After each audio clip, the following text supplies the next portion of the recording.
नमस्कार, मैं विवेक श्रीवास्तव। आखिर आप समस्त देशवासियों का स्वागत है। एक बार फिर आज मैं आपके सामने हाजिर हूं और आज एक ऐसी शख्सियत को आपके सामने लेकर के आया हूं जो कई मुद्दों पर उनके साथ हमारी चर्चा होगी। तमाम विपक्ष हालांकि भारतीय जनता पार्टी के सभी घेर रहा है, किसान बिल को लेकर के और बेरोजगारी के मुद्दे को लेकर के। इन्हीं बातों को लेकर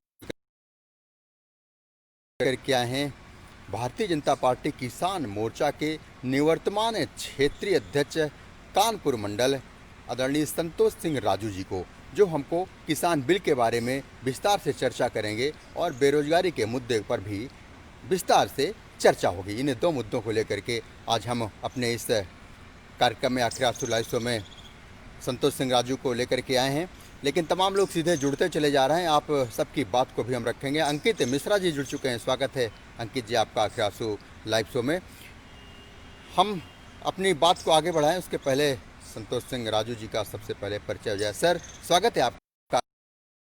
नमस्कार आप सबको, और मैं एक बार पुनः आपको धन्यवाद करूंगा कि आपने इस एक ऐसे मुद्दे पर फिर मुझे आमंत्रित किया है जिस मुद्दे को लेकर के आज संपूर्ण विपक्ष जी बिल्कुल पुनः एक बार वो भ्रामक स्थितियां पैदा कर रहा है। हाँ, तो मुझे लगता है कि इस विषय पे कुछ थोड़ा से तो चर्चा हो ही जाए। बिल्कुल बिल्कुल। तो इसके लिए मैं आपका धन्यवाद करता हूँ। Thank you sir. लगातार मेरे पास फ़ोन आ रहे थे और तमाम किसानों की भी आवाज़ थी कि इस जो ये किसानों का जो बिल पारित हुआ है इसको लेकर के तमाम तरह के विपक्ष भी आरोप लगा रहा है। हकीकत क्या है, इस पर आपसे चर्चा करेंगे। और अब बेरोजगारी का मुद्दा इस समय खूब गरमाया हुआ है। तमाम विपक्ष सड़कों पर उतर करके नारेबाजी कर रहा है कि बेरोजगारी बढ़ी हुई है, योगी सरकार बिल्कुल भी ध्यान नहीं दे रही है, युवाओं के बारे में कुछ भी नहीं सोच रही है। तो सर, चूँकि आज हर घर की आवश्यकता है रोजगार, और रोजगार पर काम करना पड़ेगा इस सरकार को, चूँकि विपक्ष लगातार घेर रहा है। तो एक एक मुद्दे पर हम चर्चा करते हैं। सबसे पहले बात आती है किसान बिल की। सर, किसान पारित हुआ है और इसके बाद ही तमाम शोर भी शुरू हो गया है। इस शोर के पीछे कारण क्या है ये तो शोर करने वाले ही जाने, लेकिन सर किसान बिल के बारे में तमाम किसान जानना चाह रहे हैं कि आखिर हकीकत क्या है। ये किसान बिल पास होने के बाद किसानों के ऊपर किस प्रकार का दबाव होगा, क्या उनको लाभ होगा, क्या नुकसान होगा, ये किसान जानना चाह रहे हैं। सर जी, जहाँ तक किसान बिल के बारे में जो शोर मच रहा है, हाँ उसको लेकर सिर्फ इतना ही कहेंगे कि आपको थोड़ा सा पीछे ले जाना चाहते हैं। हाँ जब माननीय अटल जी की सरकार थी, भारतीय जनता पार्टी की सरकार थी, और उस समय एक सरकार ने एक साहूकारों से मुक्ति दिलाने के लिए, हाँ सरकार की एक मंशा थी कि जो छोटा किसान है, बड़ा किसान है, इसे हम साहूकारों से मुक्त करें। हाँ। और उसके लिए उन्होंने किसान क्रेडिट कार्ड की व्यवस्था की। उस है। समय भी इसी तरह का हंगामा खड़ा हुआ कि किसानों की ज़मीनें चली जाएंगी, बैंक में गिरवी हो जाएंगी, ज़मीन विहीन हो जाएंगे किसान, और अफवाह फैलाने का काम हाँ। उस हुआ। और इस समय भी अब वही पुनः एक बार वही स्थिति पैदा हो गई। हाँ। अब अगर सच में पूछा जाए तो 1947 में देश आज़ाद हुआ था। ठीक है। और किसान तो अभी आज़ाद हुआ 3-4 महीने पहले, जब माननीय मोदी जी इस बिल का अध्यादेश पहले ला चुके थे। बिल अभी पास हुआ है। हाँ। तो सच में आज़ाद हुआ है। अभी तक क्या था, हमारे यही सभी किसान नेता क्या कहते थे, जो किसान नेता थे, जो विपक्षी दल हैं, कि नहीं, किसान को अपनी फसल का मूल्य तय करने का अधिकार किसान के पास होना चाहिए। ठीक है। पहली बात। जी। दूसरी चीज़ जो कहते थे कि हाँ, किसान को अपनी फसल बेचने का भी अधिकार होना चाहिए। बिल्कुल अभी ठीक तक है। मैं खुद बता रहा हूँ, अभी तक ऐसी स्थितियाँ होती थी कि अगर कोई ट्रैक्टर में कोई किसान अपनी फसल लेके जा रहा है तो उससे उगाही करते हुए किसी तरह मंडी में पहुँच जाता था। हाँ। जगह जगह उसको लेकर के हर चौराहे पे पुलिस एक्टिव रहती थी। क्या था कि हम किसान अपनी फसल को 50 किलोमीटर के दायरे से बाहर नहीं बेचता था। जी। और वो जाता कहाँ था? मंडी समिति में। ठीक है। दूसरा एक इसका आपको एक उदाहरण और देना चाहते हैं कि वो किसान ले जाकर के सीधे मिल में अपनी फसल को बेच देगा, गेहूं बेच देगा, धान बेच देगा, अपनी मंडी में, अपनी बाज़ार में, छोटी बाज़ार में जाकर के अपनी सब्जी बेच देगा। परिणाम क्या होगा? उसको मंडी शुल्क फिर भी देना ही पड़ेगा। और इसी के अलावा उसके अलावा उसे तमाम तरह से भी एक सीमित दायरा हुआ करता था। मैं अपने बचपन की बात क्या, बल्कि गांव की बात बता रहा हूँ। बचपन में देखते थे, चूँकि उस समय जो हमारे क्षेत्र में लोग केला की खेती बहुत करते थे। ठीक है। केला लेकर के जैसे चलेंगे तो हर चौराहे पे पुलिस डंडा लिए खड़ी है, कहाँ ले जा रहे हो, पहली बात। और एक सीमित दायरा था कि वहाँ पे कोई बुराई बाग में एक हुआ करते थे, उनका नाम मैं भूल गया, वो आड़त थी उनके पास।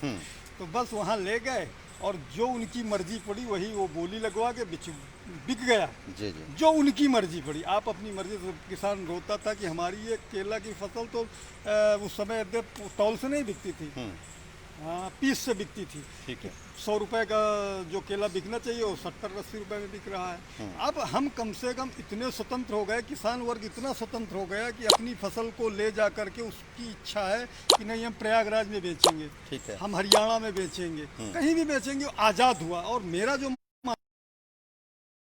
40 में भले हुआ हो, लेकिन किसान अभी आज़ाद हुआ है, वो पूरी तरह से स्वतंत्र हुआ है। और जो लोग विरोध कर रहे हैं, सच में मुझे ऐसा नहीं लगता कि किसान विरोध कर रहे हैं। हाँ। विरोध करने वाले या तो आढ़तिया होंगे या विपक्षी दल होंगे, जिनका अपना एक उद्देश्य है।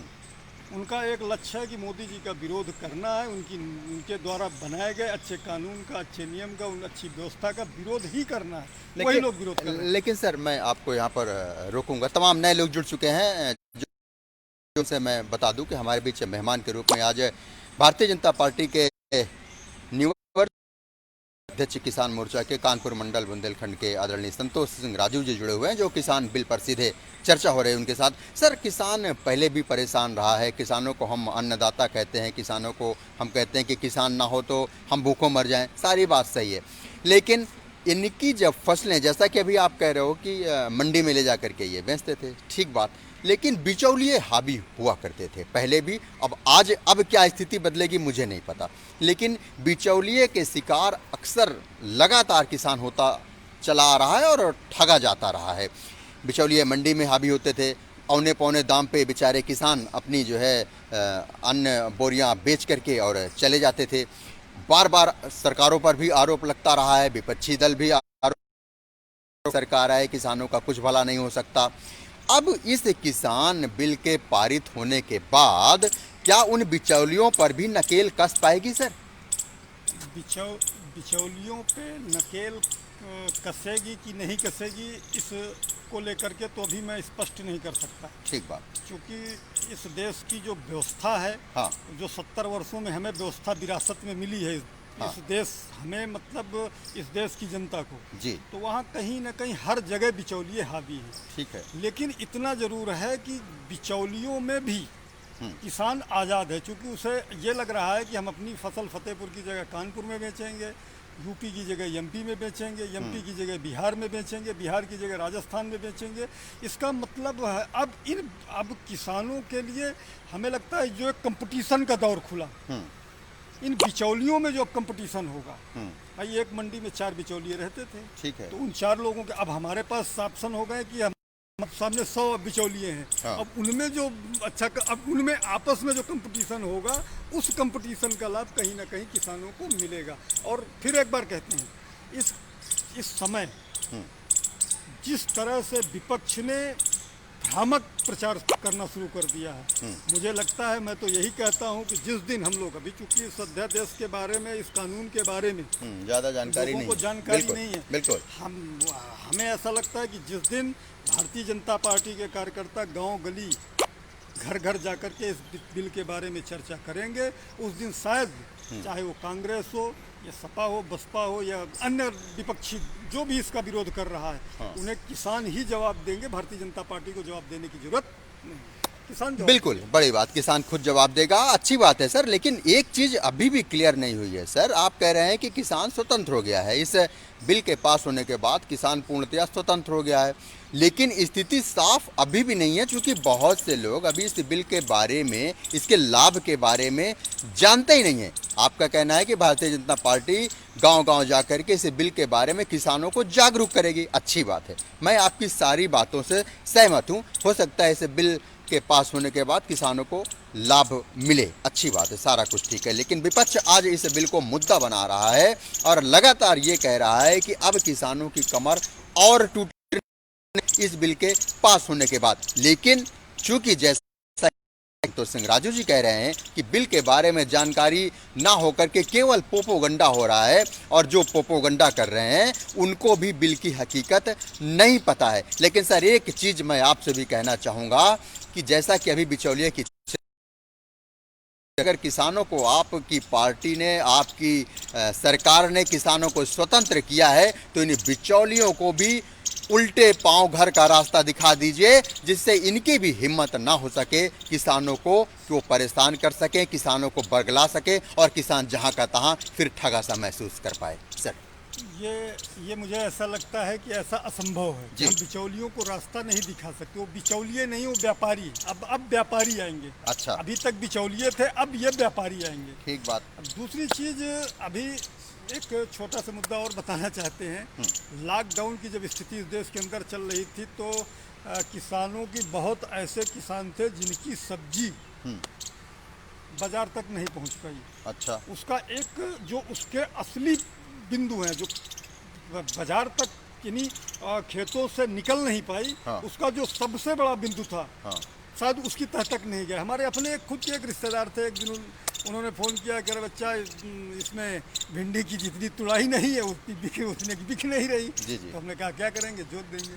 हमारा किसान जिस दिन अपनी फसल के उत्पादन के साथ साथ हाँ, उसे खुद बेचना सीख जाए, की जरूरत नहीं पड़ेगी, और उसका मुनाफा, उसकी प्रॉफिट और बढ़ने वाली है। सबसे पहले हमें अपनी फसल को बेचने की भी आदत डालनी होगी। होता क्या है गांव में कि लोग सब्जी तैयार करते हैं, और अगर कोई वहाँ से आढ़त में या कोई लेने पहुँच गया या आढ़त तक पहुँचा दिए तो ठीक है, नहीं वो खुद सड़क किनारे या रोड किनारे रख करके बेचने में उन्हें शर्माती है, संकोच करते हैं। बिल्कुल। ये भी इस परिस्थिति से शायद जिस दिन हमारा किसान निकलेगा, तो बिचौलिए ने, अब तो व्यापारी बचे हैं। हाँ। और अब जब मार्केट हमारी ओपन हो गई, खुल गई, अभी कुछ लोग कह रहे थे, जैसे माननीय मोदी जी ने भी ये अपनी इस बात को रखी उन्होंने, कि आलू का भाव हाँ। इस बार थोड़ा अच्छा है। हाँ। बहुत ऐसे किसान नेता हैं जिनके पेट में दर्द हो रहा था। हाँ, हाँ। मैं जब जहाँ कहीं भी जाता हूँ तो लोगों से कहता हूँ कि यदि कोई भी विपक्षी दल आलू और प्याज को लेकर के यदि किसी तरह की राजनीति करे, तो उसको दौड़ाने का काम आप जब तक नहीं करेंगे, तब तक इन विपक्षियों की आदत। आलू का भाव, मैं एक हफ्ते पहले की बात है, कहीं बैठा था, हदगाम के आसपास की बात है, एक सज्जन कहने लगे कि आलू तो किसानों के पास है नहीं। हमने कहा जरा कोल्ड स्टोर जाइए और वहाँ पे लिस्ट निकलवाइए।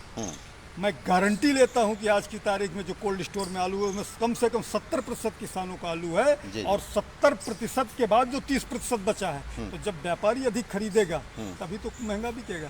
तो आलू के भाव, जो आलू के रेट इस बार अच्छे मिल रहे हैं, उसके लिए भी सबसे बड़ा एक कारण यही है कि कहीं ना कहीं हमारी बाजार का दायरा बढ़ गया।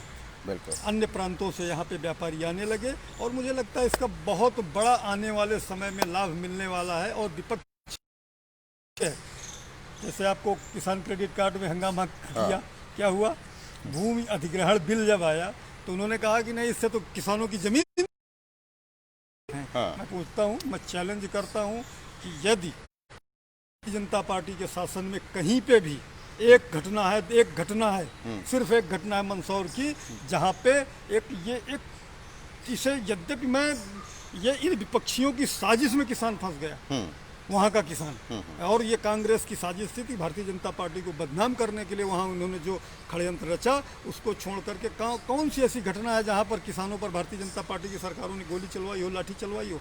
और आज जो विपक्ष की बात कर रहे हैं, इनके पास हजारों ऐसे मुद्दे बता सकते हैं, चाहे टप्पल हो, चाहे यूपी हो, चाहे गाजियाबाद हो, चाहे जाओ। और एक आपको छोटा सा उदाहरण दे सकता हूँ मैं, जब हमारी सरकार उस समस्या के समाधान में प्रयास कर रही है, कानपुर में मसवानपुर, कल्याणपुर और इस तरह से 3-4 ऐसे गांव थे जहां की एक बहुमूल्य जमीन को बहुत औने पौने दाम में सरकार ने, ये कांग्रेस की सरकार के समय की बात कर रहे हैं, ये 89 के पहले की बात है। जी जी। उस समय औने पौने दामों में उस जमीन का अधिग्रहण किया और रातों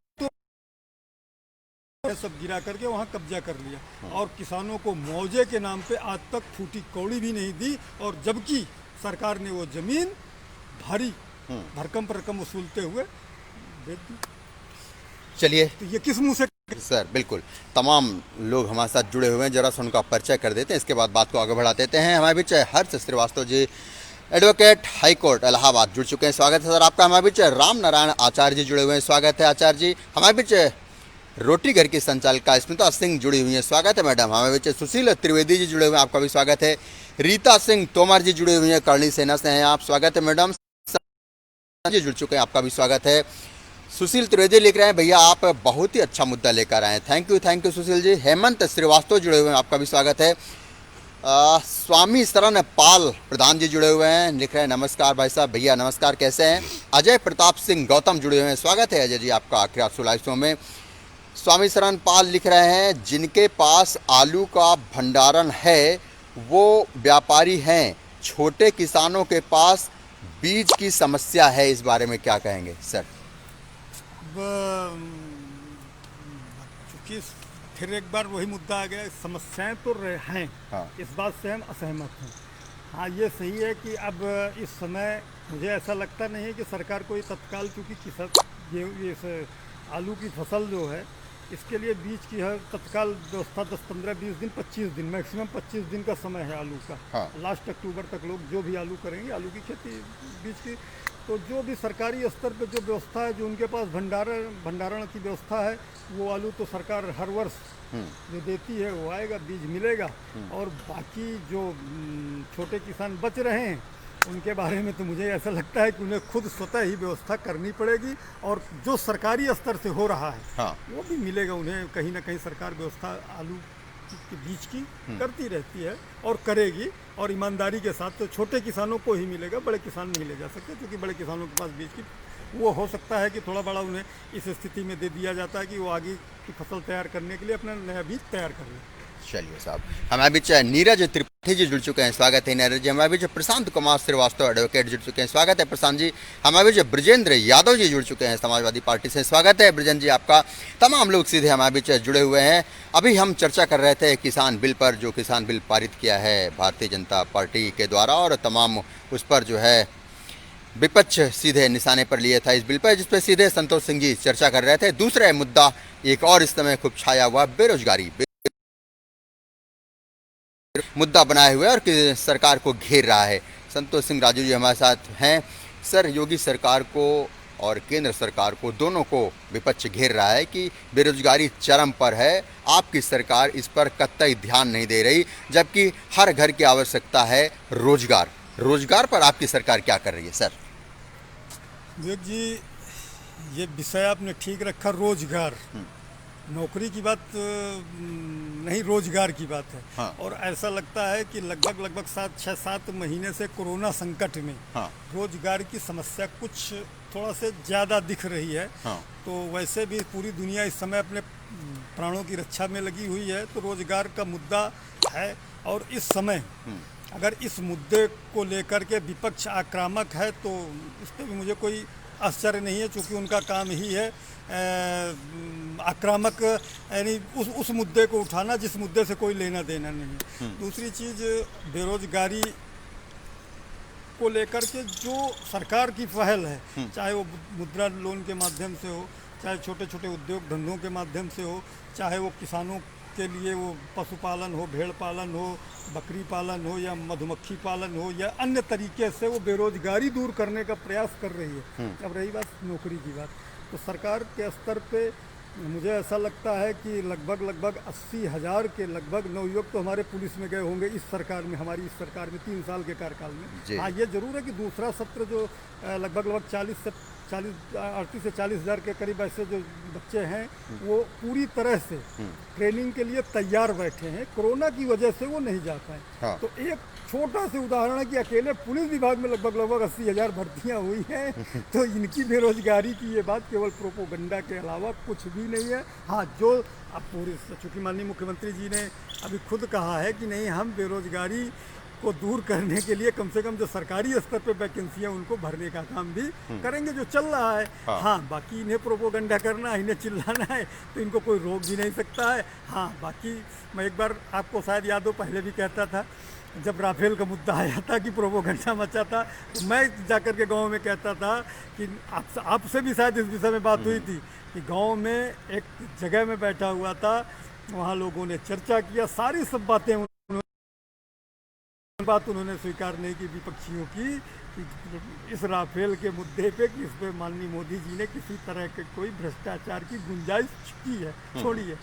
ये लोगों का विश्वास है। बाकी करने दीजिएगा, ये आम जनता है, पब्लिक है, किसान है, सब समझ रहे हैं, देख रहे हैं, और शायद आने वाले समय में इनको पुनः जवाब, फिर इसी तरह के जवाब मिलने वाले हैं। 3 साल पहले भी जनता ने जवाब दिया था, 1.5 साल पहले भी जनता ने जवाब दिया है, आने वाले 2022 में और 24 में यही जनता इन्हीं को जवाब देगी। और मैं फिर कहता हूँ, यदि इस मुद्दे को, किसान बिल के मुद्दे को, यदि जिस दिन भारतीय जनता पार्टी के कार्यकर्ता, किसान मोर्चा के कार्यकर्ता आम किसानों तक, जनता तक पहुंचाने का काम करेंगे, यदि कोई विद्वेष भावना से नहीं ग्रसित है, यदि कोई जिसके मन में भारतीय जनता पार्टी के प्रति, मोदी जी के प्रति, योगी जी के प्रति कोई नफरत की भावना है, कोई नाराजगी है, उसको छोड़ दिया जाए तो लोग इन विपक्षियों को दौड़ाने का काम वही करेंगे, भारतीय जनता।